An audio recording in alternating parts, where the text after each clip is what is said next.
سیالکوٹ میں خیبر پختونخوا کے سرکاری ہیلی کاپٹر کو استعمال، جو کہ ہر جلسے میں استعمال کیا جا رہا ہے، وہ میں نے تصاویر بھی ضرور دکھانی تھی آپ کو کہ یہ وہ آپ کو یاد ہے helicopter case Khyber Pakhtunkhwa کا ایک آنا تھا، جس کی وجہ سے وہ helicopter case, billion tree tsunami, B R T Peshawar, Malam Jabba, وہ تمام کیسز پاکستان کی عوام کی یادداشت میں ہیں ابھی۔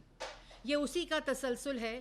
خیبر پختونخوا کا سرکاری ہیلی کاپٹر، وہ شخص جو 1 ارب روپے کا ہیلی کاپٹر استعمال کرتا تھا 4 سال، وہ آج اپنے جلسوں کے لیے جو دوسروں پر انگلی اٹھا رہا ہے، جو دوسروں سے 4 ہفتوں کا سوال مانگ رہا ہے، میں اس پر آؤں گی ابھی، لیکن یہ وہ ہیلی کاپٹر اپنے جلسوں میں استعمال کر رہے ہیں۔ کس حیثیت سے؟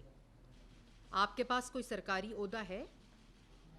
آپ کے پاس کوئی سرکاری ایسی پوزیشن ہے جو آپ خیبر پختونخوا کا سرکاری ہیلی کاپٹر استعمال کر کے ان جلسوں میں جا رہے ہیں جہاں اداروں کو گالی دے رہے ہیں، عدالتوں کو گالی دے رہے ہیں، ججز کو گالی دے رہے ہیں، ملک میں انتشار، ملک میں فساد، ملک میں انارکی، صرف ایک وجہ سے کہ آج آپ اس اقتدار کی کرسی پر نہیں ہیں، جس اقتدار کو استعمال کرتے ہوئے آپ نے سیاسی مخالفین کو سزائے موت کی چکیوں میں ڈالا، جھوٹے الزامات لگائے، میڈیا کی پسلیاں توڑیں، سینسرشپ کی، آواز بندی کی، میڈیا کو کے صحافیوں کو گولیاں ماری، صحافیوں کی بچیوں کے گھروں کے باہر سے ان کو اغوا کیا۔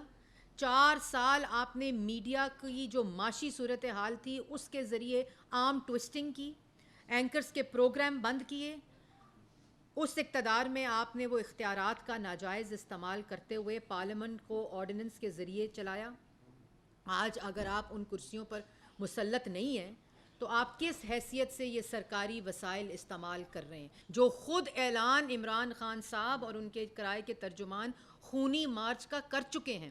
یہ ذمہ داری رانا ثناءاللہ کی ہے، اور پاکستان کی عوام یہ تسلی رکھے کہ اللہ تعالیٰ کے فضل و کرم سے حکومت ان کو اس خونی مارچ سے بچانا جانتی بھی ہے، صلاحیت بھی رکھتی ہے، اور ایسا خونی مارچ پاکستان میں کوئی کرنے کا حق نہیں رکھتا قانونی طور پر۔ آپ نے ان فنڈڈ سبسڈی پیٹرول کی دی، سستا کیا غیر قانونی طور پہ، نہ ای سی سی کا اپروول، نہ کابینہ کا اپروول۔ جب آپ کو یہ پتہ چل گیا کہ میری نو کانفیڈنس جو ہے وہ کامیاب ہو رہی ہے، میں ہار رہا ہوں، مجھے اپنے لوگ چھوڑ کر جا رہے ہیں، مجھے اتحادی چھوڑ کر جا رہے ہیں، جس وقت آپ نے سازش کا کاغذ لہرایا، اسی وقت آپ نے یہ غیر قانونی سبسڈی دی جو پاکستان کی عوام کے ساتھ دھوکہ کیا، معیشت کو تباہ و برباد کرنے والا۔ کل کہتا ہے کہ ان سے بہتر تھا کہ ملک پر ایٹم بم گرا دیتے۔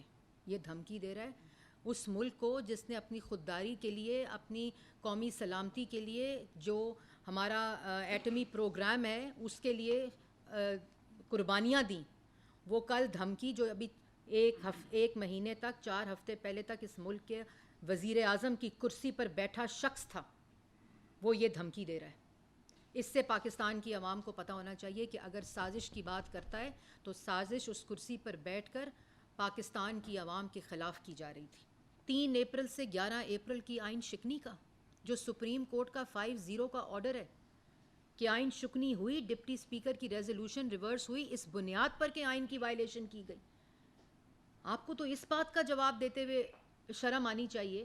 پھر پنجاب میں اس کا تسلسل جاری رکھا، معاشرے کی تباہی کر دی آپ نے۔ خدارا اس کو ہم اجتماعی طور پر بھی شروع کریں گے تو یہ سالوں سال لگیں گے۔ جو بجلی تھی وہ 11 روپے یونٹ تھی مسلم لیگ نون 2018 کے وقت، اور 14,000 میگا واٹ بجلی بنا کر دکھائی، عوام تک پہنچا کر دکھائی، لوڈ شیڈنگ صفر کر کے دکھائی۔ اس کے بعد گیس 600 روپے سے 600 روپے سے 2400 روپے عمران خان صاحب آپ نے کی۔ کہ سازش کیوں ہو رہی تھی آپ کے خلاف؟ کیا پاکستان 8% پہ ترقی کر رہا تھا اس لیے سازش ہو رہی تھی؟ کہ آپ سی پیک 2 لے آئے تھے اس لیے سازش ہو رہی تھی؟ کہ آپ کوئی نیا ایٹم بم بنانے کی کوشش کر رہے تھے اس لیے سازش ہو رہی تھی؟ آپ نے تو ورلڈ کپ جیت کر آئے تھے امریکہ سے۔